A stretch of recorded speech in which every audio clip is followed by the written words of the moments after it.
So, today we have yet another Guitarded review, if you will, which obviously is happening every week.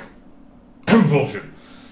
But yeah, I decided today to do this because I finally managed to finalize, sort of, hopefully, but I'm pretty sure I did. I finalized the guitar that I had in the works and in the working and in the making for quite some time now. So without further ado, I'll show it to you slowly from the neck up if I'm able not to pull down my other guitars. So it's a Squier, and judging by the logo, if you have any knowledge of the Squier brand and what they do, you'll know that this logo belongs to a few editions in the Squier range, and this time around we're talking about a Deluxe version. So it's a Squier Deluxe Stratocaster, and it's the Daphne Blue. But here's the thing. Some of you who are watching this right now might be saying, well, first of all, I don't recall them coming with a black pickguard, and also I do not recall these pickups, and some of the other things are a bit different. And some of you who have been watching my channel probably recall this guitar just in a slightly different shape. So here's the deal. I'll put a picture on the screen right now just so that you see how the guitar is originally when you buy it from the store.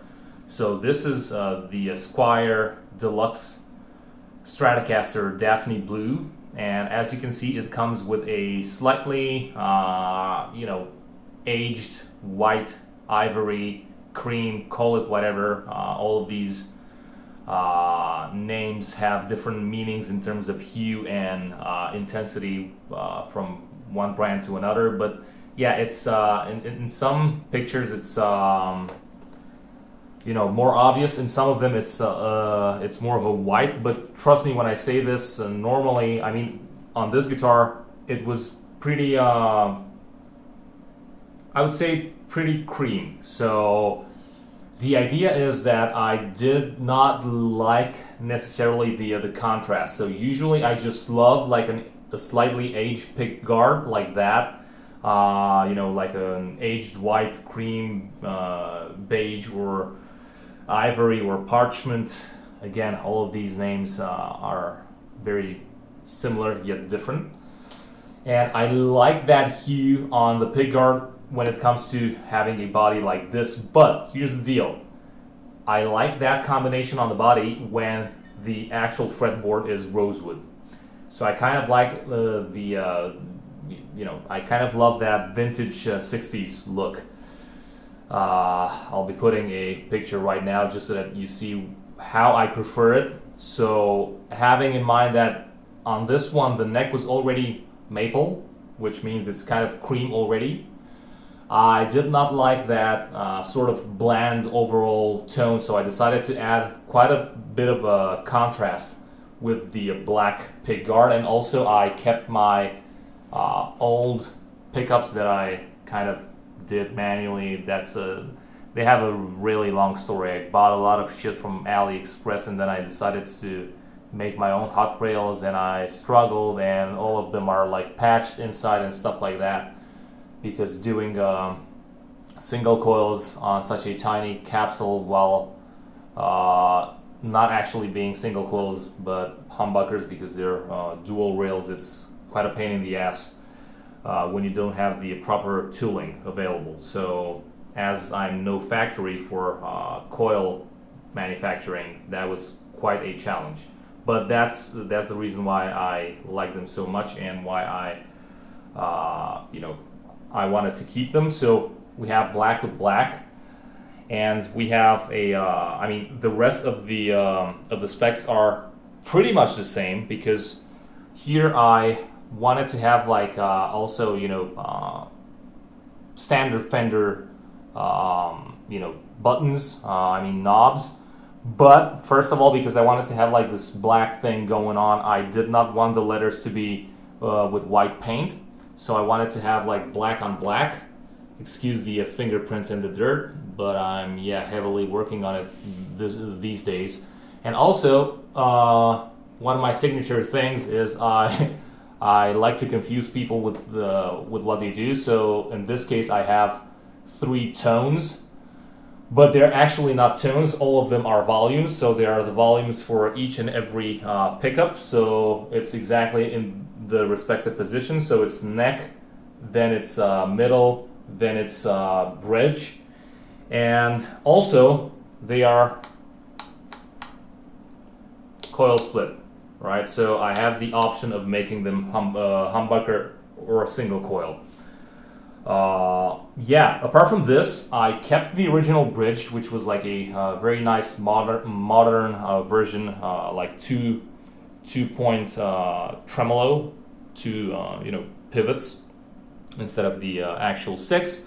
I did not want to change this, but what I wanted to change was the actual saddles. The initial saddles were like the sort of a matte steel,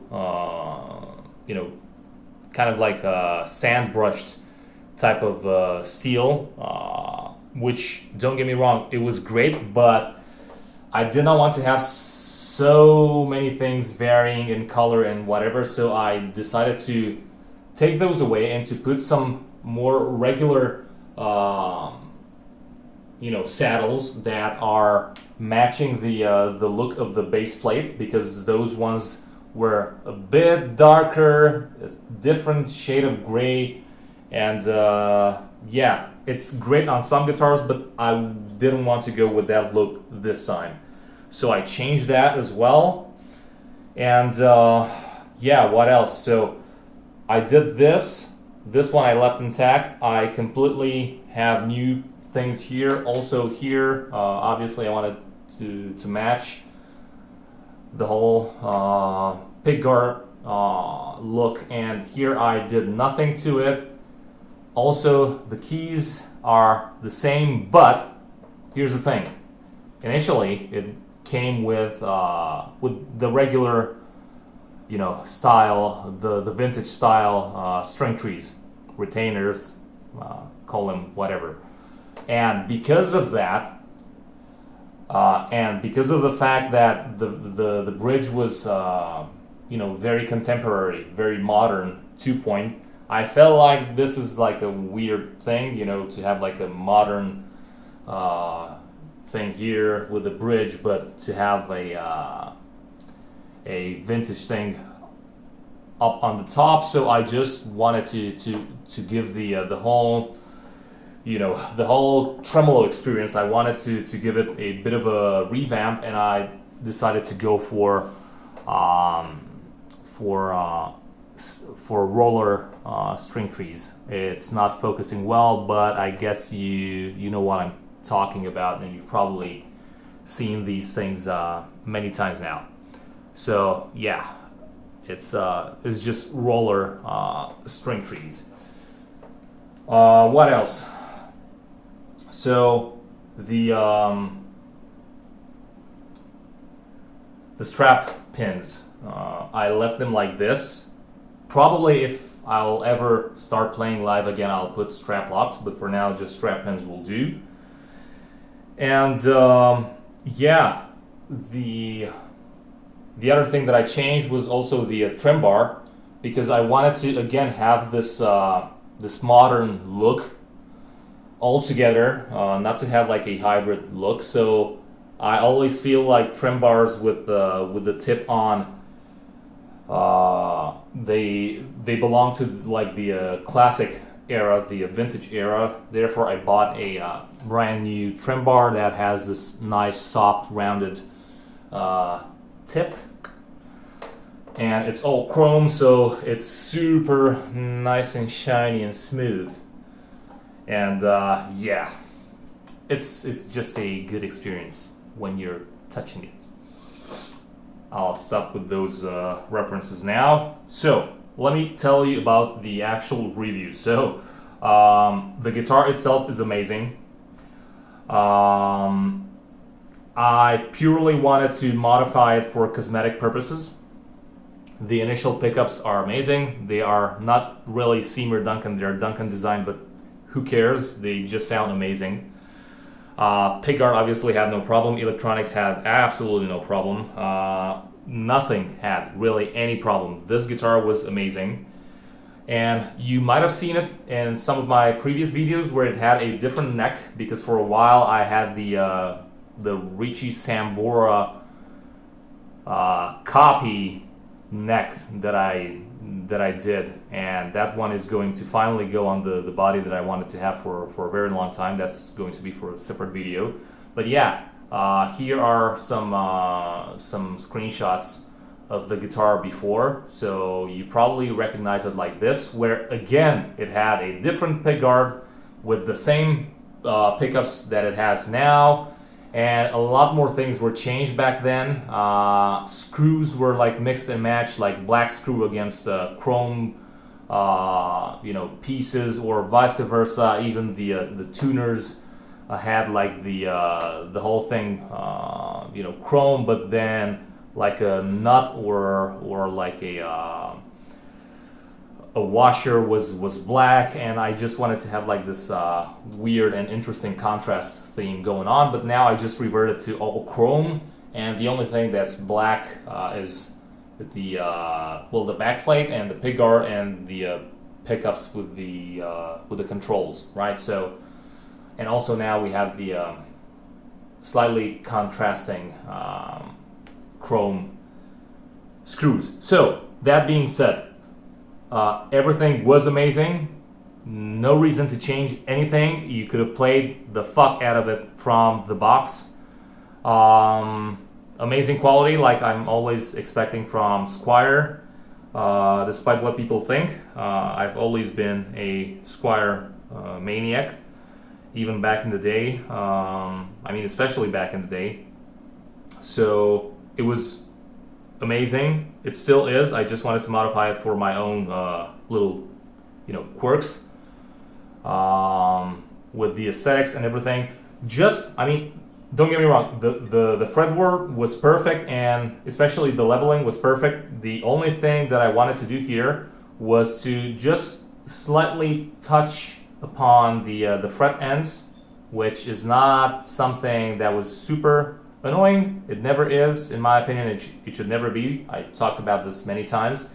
Like if you're doing this to test the fret ends and like the quality check, well, first of all, you should get rid of whatever hobbies you have that are making you do this compulsively. And also, when you're playing, you might have the impression that you're shifting position like this, but very rarely do you do this. Actually, you're just staying in one place and moving just slowly and gradually, and you should never be scraping the bottom nor the top with your fingers, because that means you have very poor technique. So actually the fret edges, I talked about this many a times, they are not supposed to be touched or leaned upon or whatever, and even when you're leaning upon them and you're wrapping your thumb around, it should always be for bending only. You should never play like this, in old school rock and roll style.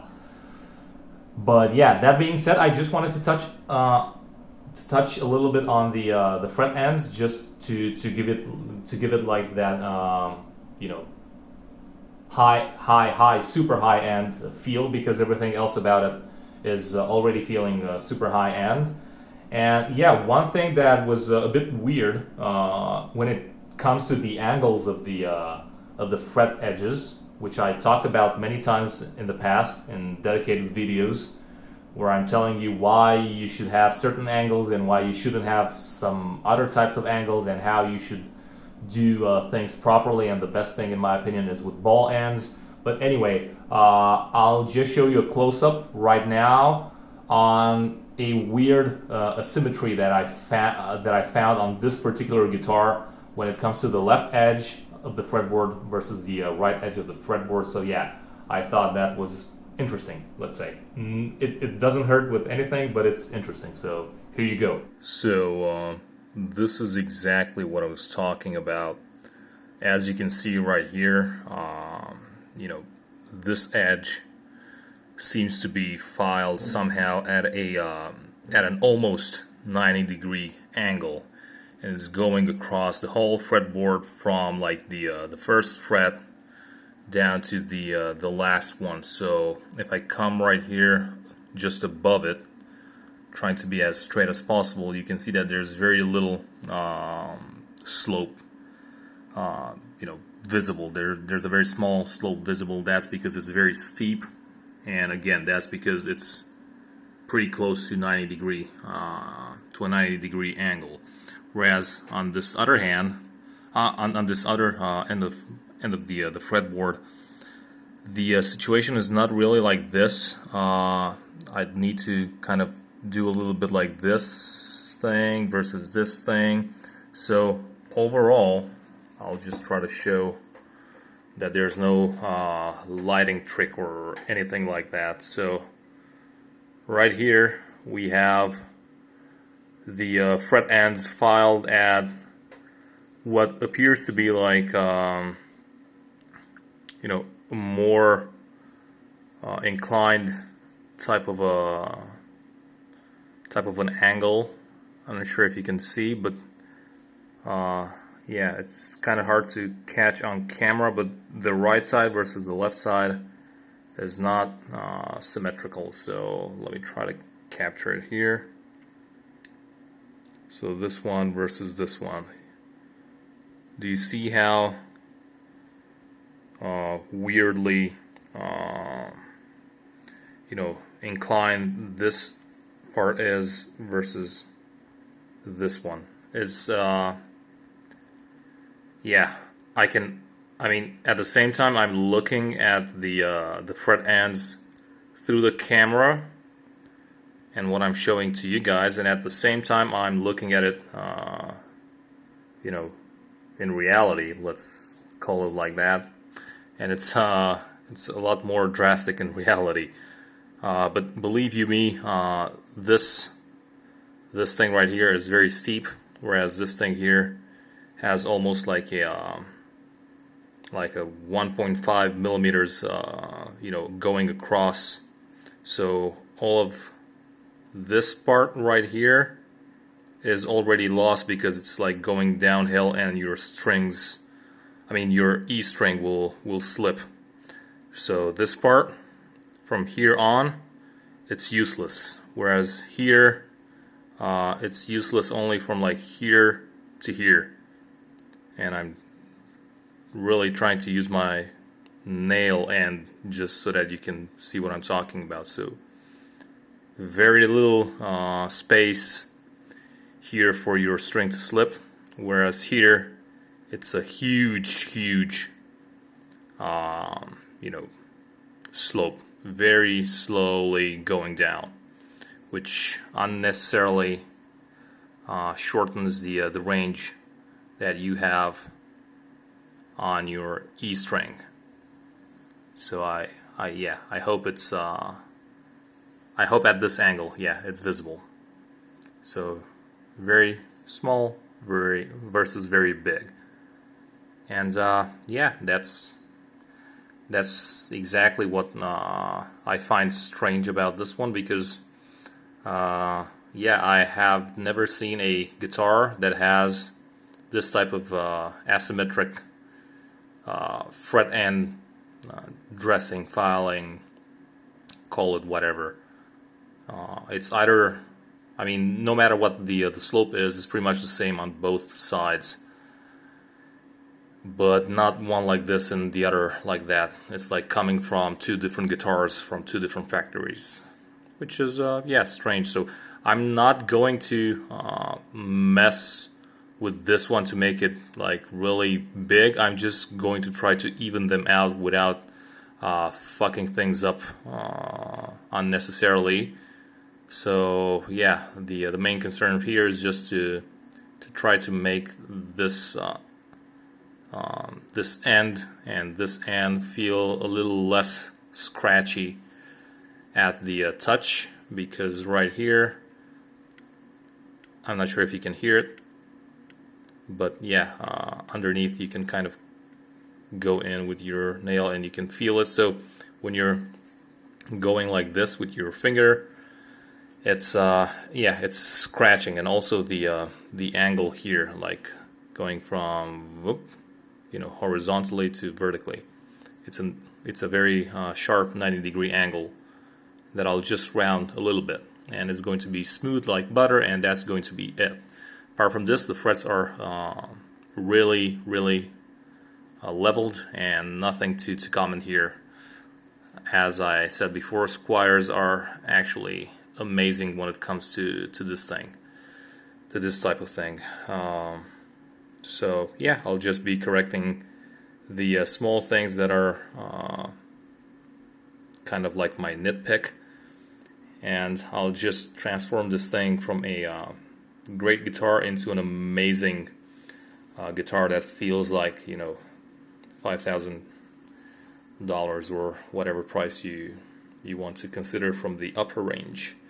Is going to be a $1 million feel when I start playing this baby, right after I'm done you know, hot rodding everything that I want to hot rod about it. Okay, so that being said, again, just in summary, you've heard this guitar before because you've heard it with these pickups. The other things, the colors don't really match for, I mean, they don't matter, sorry. They don't really matter when it comes to the sound. Please tell me you don't think the colors matter for the sound. Well, everything matters, but it's not perceptible. But I know you can perceive it. Yeah, so you've heard this guitar before. You'll hear it again many times, so no need to be given away any sound demos. But yeah, it's sounding amazing, and it was good. Like I said, it was amazing from the get-go. I just wanted to modify it for my own little preferences when it comes to the aesthetics and the cosmetics and stuff like that. So yeah, I highly recommend this guitar, as well as any other Squier for that matter. But obviously, like always, just because I'm praising some brands, and usually I'm kind of praising all brands if they do a good job, but just because I'm praising the brands, that does not mean that you can just shop blindly. You should always test your guitar if possible, and you should always make sure that physically it has no damage or no manufacturing problems, because hey, it happens with every one of those brands. I don't care who they are. There's good guitars and bad guitars, right? And it's up to you to make sure that you're not disappointed later.